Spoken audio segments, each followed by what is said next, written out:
बिहार में होने वाले विधानसभा चुनाव को लेकर एनडीए ने अपनी रणनीति को अंतिम रूप देना शुरू कर दिया है। इस बार एनडीए ने अपने प्रचार अभियान में एक बड़ा दांव खेलने का फैसला किया है। उत्तर प्रदेश के मुख्यमंत्री योगी आदित्यनाथ को प्रचार की कमान सौंपी जा रही है। सूत्रों के अनुसार सीएम योगी अक्टूबर के तीसरे सप्ताह से बिहार में चुनाव प्रचार की शुरुआत करेंगे। उन्हें लेकर खासकर उत्तरी और मध्य बिहार में रैलियों की व्यापक योजना बनाई गई है। सीएम योगी आदित्यनाथ की लोकप्रियता सीमित नहीं है, बल्कि उत्तर प्रदेश के बाहर भी उनके एक बड़ी समर्थक वर्ग मौजूद है। खासकर बिहार में, जहां सांस्कृतिक, भाषाई और सामाजिक समानताएं उत्तर प्रदेश से जुड़ी हुई हैं, वहां उनका प्रभाव अधिक देखा जाता है। यही वजह है कि एनडीए ने रणनीतिक निर्णय लिया है कि योगी आदित्यनाथ की लोकप्रियता को पूरी तरह से भुनाया जाए।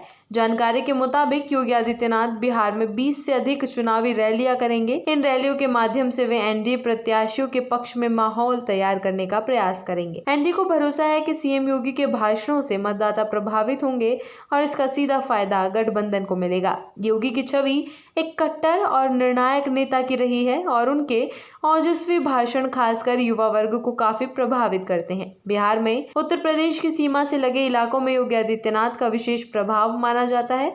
मिथिलांचल, सीतामढ़ी, दरभंगा, मधुबनी जैसे क्षेत्र सांस्कृतिक रूप से उत्तर प्रदेश के अवध क्षेत्र से जुड़े हुए हैं। सीतामढ़ी, जिसे माता जानकी की जन्मभूमि माना जाता है, वहां इन दिनों एक भव्य जानकी मंदिर का निर्माण भी हो रहा है, जिसकी चर्चा पूरे देश में हो रही है। मिथिला और अवध का संबंध सदियों पुराना है और योगी आदित्यनाथ की जड़ों का संबंध भी इन्हीं क्षेत्रों से जोड़ा जाता है, जिससे यहाँ उनकी स्वीकार्यता स्वाभाविक रूप से अधिक है। एनडीए के रणनीतिकारों का मानना है कि योगी की छवि एक विकास पुरुष की बन चुकी है। उत्तर प्रदेश में कानून व्यवस्था को सख्ती से लागू करने, धार्मिक स्थलों के विकास, युवाओं के लिए रोजगार योजनाओं और बड़े इंफ्रास्ट्रक्चर प्रोजेक्ट्स की वजह से उन्होंने एक प्रभावी प्रशासक के रूप में खुद को स्थापित किया है।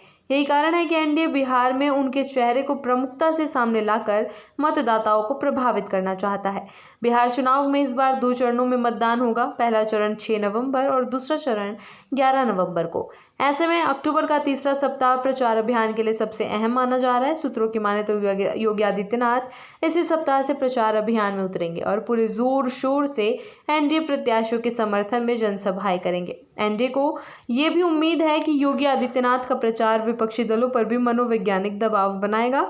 उनकी आक्रामक शैली और मुद्दों पर सीधी बात करने की रणनीति से विपक्ष को जवाब देना कठिन होता है। खासकर हिंदुत्व से जुड़े मुद्दों पर योगी आदित्यनाथ का प्रभावी नियंत्रण रहता है, जिससे एनडीए का कोर वोट बैंक मजबूत होता है। योगी आदित्यनाथ के प्रचार कार्यक्रम को लेकर भाजपा की केंद्रीय और प्रदेश स्तर की टीमें तालमेल बना रही है। कहा जा रहा है कि उनके कार्यक्रम को लेकर अंतिम रूपरेखा तैयार कर ली गई है और बहुत जल्द इसकी औपचारिक घोषणा की जाएगी। वे किन जिलों में रैलियां करेंगे, इसकी सूची भी लगभग तय हो चुकी है। सीएम योगी के प्रचार अभियान को लेकर एनडीए के अंदर काफी उत्साह है। एनडीए नेताओं का मानना है कि उनकी मौजूदगी से कार्यकर्ताओं में नया जोश भर जाएगा। बिहार में चुनावी मुकाबला कड़ा है और हर वोट की अहमियत है। ऐसे में योगी आदित्यनाथ जैसे प्रभावशील नेता की एंट्री से एनडीए को निर्णायक बढ़त मिलने की संभावना जताई जा रही है। वहीं दूसरी ओर विपक्षी दलों की निगाहें भी इस पर टिकी हुई हैं कि योगी आदित्यनाथ के भाषणों में क्या मुद्दे